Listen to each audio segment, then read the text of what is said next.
Hello, everyone, and welcome back to Spin and Prog with me, Tara. And as you can see, I have a very special guest with me today, my good friend Pat from Close to the Edge Prog. How are we doing, Pat? Not too bad at all, Tara. I'm doing great. Absolutely great. Good, good. Myself and Pat, as you can see from the title of the video, we have a very interesting topic here today. Oh, we have. The top 10 worst albums by prog bands. Now, I'm not going to lie, this was easy for me because I have a big hatred for 80s production on a lot of things, and most of my picks are to do with that. And of course, you know, record labels got involved, this commercial kind of attitude started, and a lot of stuff went south. So yeah, they destroyed it, actually, did. really, didn't they? They did destroy it. They did. Now, I know there's going to be a lot of people watching this video going, I love that album. And if you do, that's grand. These are just opinions. So you don't need to go into the comments and start abusing the two of us. Oh, whatever. You can fire away. Well, I prefer you don't. So this is just a bit of banter between myself and Pat. That's all it is. Banter. Yeah. So Pat, do you want to go first? I am going to go first. All right. And I'm going to pick an album from 1984. You were talking about the 80s. I was. Stationary Traveler by Camel. Oh, a load of horseshit. My God, when I got this album, I was expecting it to be, you know, a bit proggy. I know it was the 80s, right? Yeah. So I partly guessed it wouldn't be like their 70s stuff. I knew that anyway. I couldn't wait for it to be over. I love how matter of fact you are. I couldn't wait for it to be over. I couldn't wait for that to be over, because I couldn't tell you now what a song sounds like on that. I don't know. Right. It's just even the cover. Like Stationary Traveler on their own, no one around. Yeah. Pure dirt, as we say here down in Waterford. All right. I won't lie to you, I'm not too bad with that one. And I just kind of liken the sound to how German, like the German music scene would have been at the time. I think it's kind of all to do with the concept they were going for, but whatever concept if you're a prog fan, then it's a no-no. I get that. I'd have been going on a concept for ice cream, and I wouldn't care less. I just don't know what they were thinking of, and they never rediscovered their, the bling, as they say, they had in the 70s. No, they never went back to that sound at all. Actually, no, never rediscovered it, and especially when the keyboard left in 77. Yeah. Once he left, that was it. Anyway, that's my number 5. All right. What's your number 5? My number 5 is a Genesis album. Okay. And I've spoken about this one and how much I despise it before, and I've gotten a lot of people disagreeing with me and going off, but Invisible Touch by Genesis. I cannot stand that album. I think it's the biggest load of shite ever. It's the most commercial thing. To think of the band who did something like Supper's Ready to come out and do something like that. That was like a slap in the face for fans like myself, you know. They sold out, though. I think they sold out. They did, yeah. And you know, and they started selling out, Tara, after, I think, Duke. Yeah. I agree. What? I can't stick anything after Duke. No. I have everything up to Duke. Well, I don't have the first album, which is a load of rubbish anyway. It is. It's a load of rubbish. They didn't know what they were doing with that album. Like they had no sound. They had no direction. Yeah. No. Yeah. It wasn't Trespass where they got the direction. But I agree with you. Invisible Touch. And what's the one before Invisible Touch? What's the name of that one? What's it called again? It's the one with the shapes on it, is it? Or is that? Yeah, it's just called Genesis. And then there's another one with what's the name of it? Start with an A?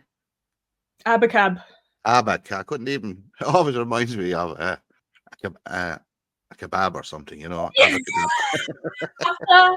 But Have you a know, I have a memory ingrained in my head of invisible touch. I was sitting in a pub in Wexford one day, and it was very early on in the day. It was a nice summer day, so I went in for a pint, and they were playing music, and Invisible Touch, the song, comes on. Oh my God. And this fella got up and started dancing around the pub to it and going on about how great Genesis are and how this is a pure genius song. And I just remember sitting there and thinking, oh my Oh Jesus Christ, God. is this what I'm reduced to? I think all their stuff, and then they had that thing, We Can't Dance, is it? Yeah. Let's, whatever the name of it is. And the last one, then Calling All Stations, they just went, it was worse they were getting. Yeah, downward trajectory, But absolutely. they sold, I think, twice or three times as many albums in the 80s as they did in the 70s. Is that hard to believe? I know, it's ridiculous. But sure, like, you know, they stopped appealing to people like you and me. Oh, But absolutely, 100%. it was like, well, you're not giving us any money, you know, so we're going to start appealing to the masses instead. But you know what surprised me, Tara? One of my subscribers on my channel sent me a birthday present. And he sent me a live concert from Genesis from 2007. We know when they came back with Collins. Yeah, yeah, yeah. I'll tell you one thing. Some of the tracks off of those 80s albums, they kind of progged them up a little bit on that album. They do. There was little glimpses sometimes. You know, little glimpses in there, you know, Yeah, and I quite enjoyed it. But would I go out and buy those albums from the 80s? Absolutely 100% not. No, absolutely not. So there's my number 5 anyway. My number 5. Now, I might shock you with this one now, Tara, because I know you do like it. I love this band, German band, Eli, from 1975. Power and the Passion. I can't get into this album at all. I don't like it. And Frank Borman, the guitarist, after this album, was so disappointed with this album that he got rid of everyone in the band and broke them up. Jesus. And that's what he did. And EMI, who they were contracted to, said to him, because he was in, look, they said, start the band up again. And you can, you know, go forward, get the next album. And the next album would, The Ultimate Musicians, they made 3 albums together. Yeah. And the first album was Dawn, which is a follow-up to this. And the difference is night and day. Yeah, I can, you know? Yeah. So I just can't get this one. I think it's, and he was right too, it's just laboured and that, you know? Yeah, it's a slog to get through that. Oh, slog this one is. And I've had to play it a good few times and I just can't get into it. Sorry, Eli fans out there, and I love Eli. I think they're a brilliant, underrated German band. Yeah. But this one, it's a tough listen. I know you like it, Clara, but it's a tough listen. Yeah. All right, my next one, my number 4 is Heaven and Earth by Yes. Came out in 2014. I didn't buy it, Tara. Terrible. Awful. I heard it before it came out, Tara. Did you? Yeah, I heard it. Someone had it up on, I remember you had it up on YouTube. They're after getting it, and I heard it. And I said, that's not Yes. Yeah. Yeah. I don't know who's the vocalist on that. Is that your man? John Davidson. John Davidson. Like, they're trying to get someone to sound like John Anderson, right? Yeah.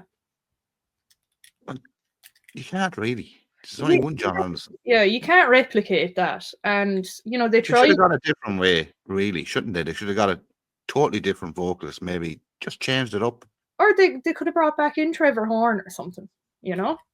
Yeah, but didn't they do that with, what's the album before that album? Fly From Here. Yeah, didn't they do Fly From Here Return, where they got rid of your man, the Canadian singer? Yeah. Off it and put in, that means I had the same lineup as Drama. It did, yeah. Yeah, Fly From Here, The Return. Yeah. And I don't think it made any difference. That's not a great album either. It's all right. It was meddled with a bit too much, though. You know, it was meddled with. It's just the epic and everything. just a stupid decision. I think Tara, yes, without John Anderson is not yes. Now, I don't know, because I love drama. I think that's no, but that was a one-off drama. That was 19. I think that's a brilliant album. Yeah. It was a one-off, brilliant album. But they went back to him. Then I know with 90125 they went all commercial. But still, look at all those albums in the 70s. I know. Like, it's the same story as Genesis. Like, to come out with something so incredible in the 70s and then just downward trajectory. Yeah, 90125 is not bad now. It's not bad. All right. Yeah. For something to come out in the 80s, it's okay. It's okay. But then they brought out Big Generator. Yeah. Then I don't mind that one either. It's not too bad. But it's the ones like Open Your Eyes, Union, Heaven and Earth. I can't. Open Your Eyes is horrible. Horrible. Can't stick them. That's a good one. That's a good one now, Tara, I have to say. Yeah. Well, you gave me the idea. You said the worst albums by prog bands, and that just came to me head straight away. All right, your turn. My turn. My number 3 then, isn't it? Yep. Yeah. Atom Heart Mother by Pink Floyd. A few people are going to be upset about that one now. They can be upset all they want because this is absolute rubbish. Absolute rubbish. 1970. You have the title track on it, Atom Heart Mother, which is a whole side. Yeah. And there's an orchestra on it. And it's going nowhere. I don't know what it is. And then they all do their own little individual things on the other side, don't they? Yeah. Is there a song called If on that? There is, yeah. Yeah, well, if this was a good album, that's right. And what's the other one? Alan's Psychedelic Breakfast. Yeah. Fat Old Son. Is that the one, David Gilmour? Yeah. Oh, what a dreary song. Oh, my God. When that fat old son. Oh, my God. And you know what? David Gilmour has come out and said this, that he doesn't like this album at all. Yeah. So doesn't like it. It's definitely an acquired taste. Think about it. In 3 years' time, they were to bring out Dark Side of the Moon. Yeah. I don't like that album at all. I know a lot of people do like Atom Heart Mother, and they like their early psychedelic kind of Floyd. I wouldn't be a lover of the early Floyd. I just wouldn't be. Yeah. I think they came of age with metal in many respects, even though metal is patchy. You know what I mean? Like, who wants to listen to an album with a dog howling on it? I know. So, Seamus, like, come on, like. But I think that was a precursor to what was to follow. And that was a masterpiece then going forward, Dark Side of the Moon. Yeah. But, it took them a while to find themselves, but they did find themselves. They did, yeah. Lost themselves then in the late 80s and 90s, what have you, but there you have it. Oh, I know. All right. That's my number 3 from 1970. Right, well, my number 3 is from 1978, and it's actually sitting up behind you right there. Love Beach. Oh. Now, all I need to say is down on your knees with your face to the wall saying, please, please, please, my friend said I should call. Call up room service, order peaches and cream. I like my dessert first, if you know what I mean. You know who wrote them lyrics? You know who wrote those lyrics? Peter Sinfield. Correct. I can't believe it. I cannot believe it. Climb on my rocket and we'll fly over the moon. For God's sake. Imagine, yeah. I just, like, were they having a laugh or what? Do you know? Well, the idea behind that album is that after they brought out Works 2, and Works 2 was only bits of songs taken off other albums. Even though I like Works 2, I know a lot of people don't, but I do. Because the stuff taken off other albums. And they went to your man, the head of Atlantic. I can't think of his name now. Ahmed, something, whatever his name is. You know the fella that Atlantic. And they wanted to do solo albums. Yeah. Right? 3 months. And he said, well, you're not doing your solo because you owe me one more album. They were contractually obliged to bring out one more album. They weren't getting on. Went out to the Bahamas, did this thing. Picture was taken on Love Beach. and they look like the Bee Gees because the Bee Gees have covers like that. Yeah.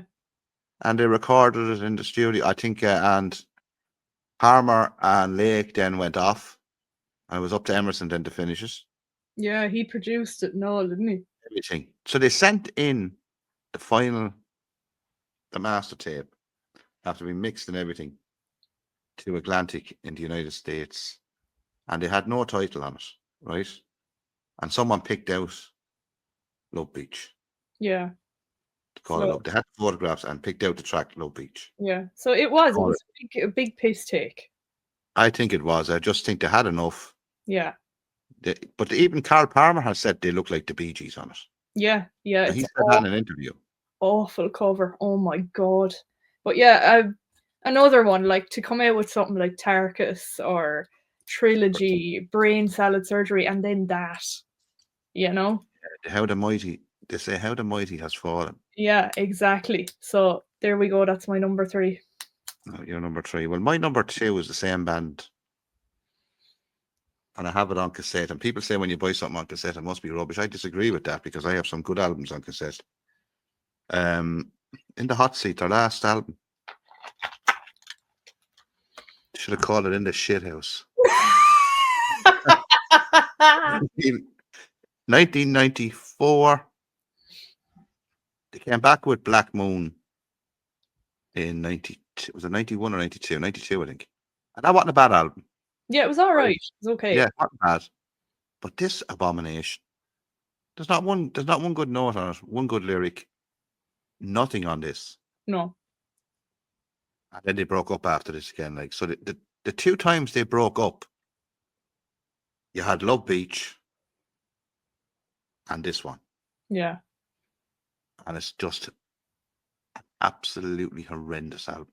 Yeah. And they were definitely well aware that it wasn't, they weren't producing. They knew, they knew. Yeah. And then people ask me, Tara, why do I still have this in my collection? I bought this when it came out. Yeah. On cassette. And I played it. And my God, people said, why don't you but why should I get rid of it though? Who'd want it anyway? I know, yeah. If I put that into a charity shop, the charity person in the shop would tell me to go away. Yeah, get that to go out. They would. Yeah. They would.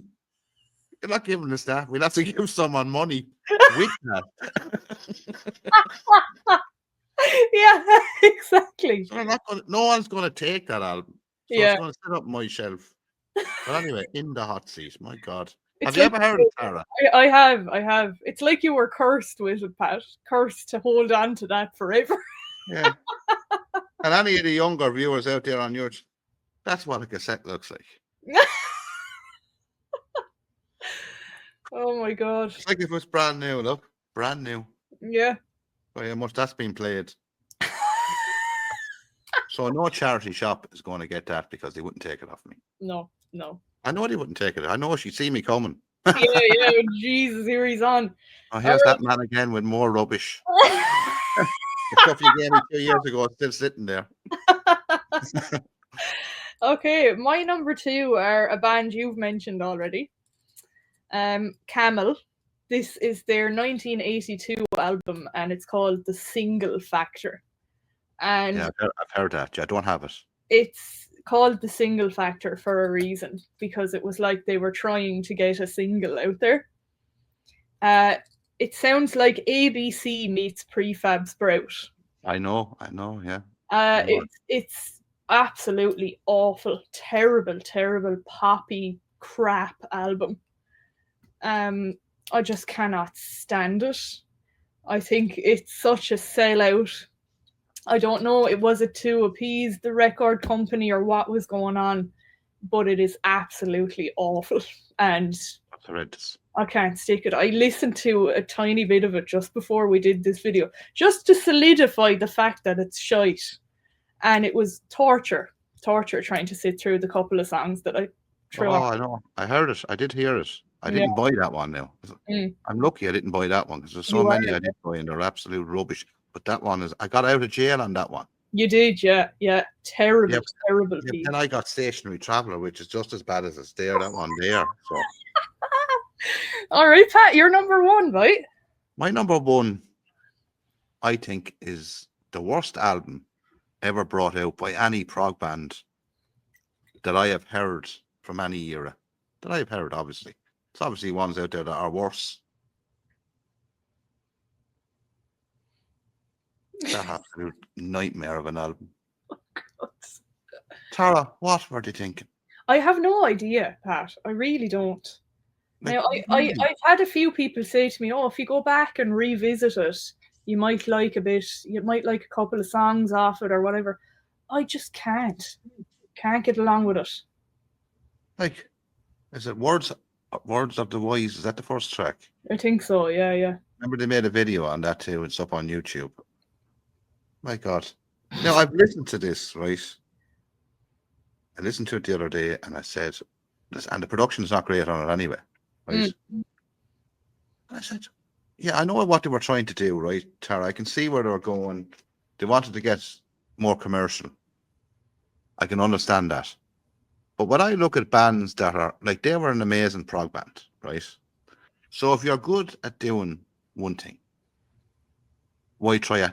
To me, you know what that is like to me? That's like a mechanic saying, I'm going to try and take up carpentry. Yeah. Go at building stuff. Yeah. They were so good at prog, they decided to go down this route. Now, in fairness to them, because they were never that big, so they weren't.